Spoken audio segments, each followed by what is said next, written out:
ప్రముఖ నేపథ్య గాయని ఎస్ జానకి కన్నుమూశారు. కొద్దిసేపు క్రితం మైసూర్లో ఆమె కార్డియాక్ అరెస్టుకు గురయ్యారు. అపోలో ఆసుపత్రిలో చికిత్స పొందుతూ కొద్దిసేపు క్రితమే కన్నుమూశారు. ప్రముఖ నేపథ్య గాయని ఎస్ జానకి 60 ఏళ్ల కెరీర్లో దాదాపు 48,000కు పైగా పాటలు పాడారు. ఎన్నో చిరస్మరణీయమైనటువంటి పాటలను ఆమె సినీ పరిశ్రమకు అందించారు. వేలాదిగా గీతాలను ఆలపించారు. జానకమ్మ 4 జాతీయ అవార్డులు అందుకున్నారు.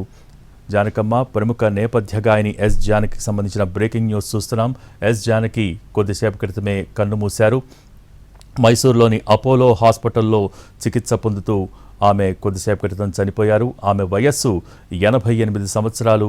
కొంతకాలంగా తీవ్ర అనారోగ్య సమస్యలతో ఆమె బాధపడుతున్నారు. 1938 ఏప్రిల్ 23న ఆమె జన్మించారు. తన సుదీర్ఘ కెరీర్లో 48,000కు పైగా పాటలు పాడారు జానకి. తెలుగు, తమిళం, కన్నడ, హిందీ, మలయాళం, సంస్కృతం, ఒడియా, తులు, ఉర్దూ, పంజాబీ, బెంగాలీ, కొంకణి భాషల్లో ఆమె పాటలు పాడారు. అంతేకాదు ఇంగ్లీష్, జపనీస్, జర్మన్, సింహళీ భాషల్లో కూడా ఆమె పాటలు పాడారు. క్వీన్ ఆఫ్ ఎక్స్ప్రెషన్ అండ్ మాడ్యులేషన్గా ఆమెకు ఎంతో పేరుంది. తన కెరీర్లో ఆమె 4 జాతీయ అవార్డులే కాదు 33 వేర్వేరు రాష్ట్రాల ఫిలిం అవార్డులను కూడా అందుకున్నారు. నేపథ్య గాయనీమణులు ఎందరో ఉన్నా ఎస్ జానకి ప్రత్యేకతే వేరు. ఎన్నో పాటలకు తన గాత్రంతో న్యాయం చేసి వారి పేరు నిలబెట్టారు జానకమ్మ. గళంలో మాధుర్యం, స్థాయితో పాటు అనుకరణ కళ జానకి ప్రత్యేకత. తన గాత్రం ద్వారా ఆమె 6 ఏళ్ల పాప మొదలు 60 ఏళ్ల అమ్మమ్మ వరకు ఆయా పాత్రల్ని ఆవిష్కరించారు. అటు శాస్త్రీయ సంగీతాన్ని, ఇటు జానపద సంగీతాన్ని అలవోకగా ఆలపించారామె. నవరసాలను పలికించే అద్వితీయ స్వరం కలిగిన అపర గాన సరస్వతి జానకమ్మ. భక్తి, రక్తి, ముక్తి, శక్తి ఇలా ఏ పాటకైనా న్యాయం చేసే ఏకైక గాయని జానకమ్మ. ఏ శృతిలోనైనా పాడగలిగే విలక్షణ ప్రతిభామణి జానకమ్మ. ఇంత వైవిధ్యం కలిగి ఉండటం ఎంతో అరుదు. స్వరానుకరణలో ఆమె సాటి అని చెప్పవచ్చు. అసలు జానకి టాలెంట్ తొలిసారి 1962లో వచ్చిన మురిపించే మువ్వలు సినిమా ద్వారా బయటపడింది. సంగీత, నృత్యం ప్రధానంగా ఉన్న ఆ సినిమాకు ఎస్ఎం సుబ్బయ్య నాయుడు సంగీతం అందించారు. ఆరుద్ర రాసిన నీలీల పాడెద దేవా పాటను అవలీలగా పాడారు జానకి. ఇందులో ఆమె నాదస్వరంతో పోటీగా స్వరకల్పన చేయటం నభూతో నభవిష్యతి అని చెప్పాలి.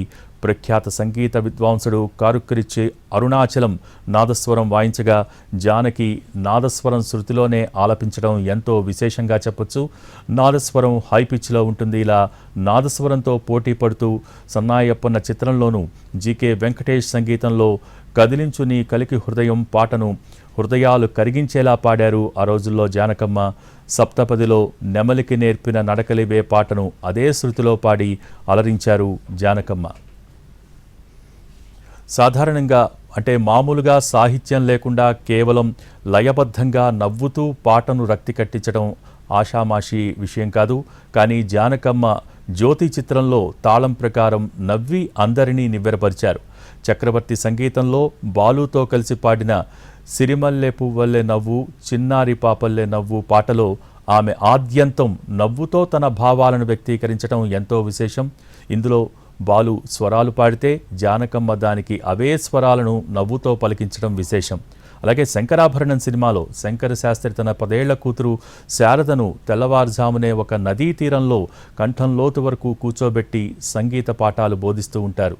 ఈ సన్నివేశంలో జానకమ్మ బాలిక స్వరానికి తగ్గట్టు మాత్రమే కాకుండా అపస్వరం లేకుండా శృతిలో పాడటం ఎంతో విశేషం. అలాగే ఒకచోట వేగంగా ఆలపించే స్వరాలను కూడా శిష్యురాలిలా తడబడుతూ పాడటం విశేషం.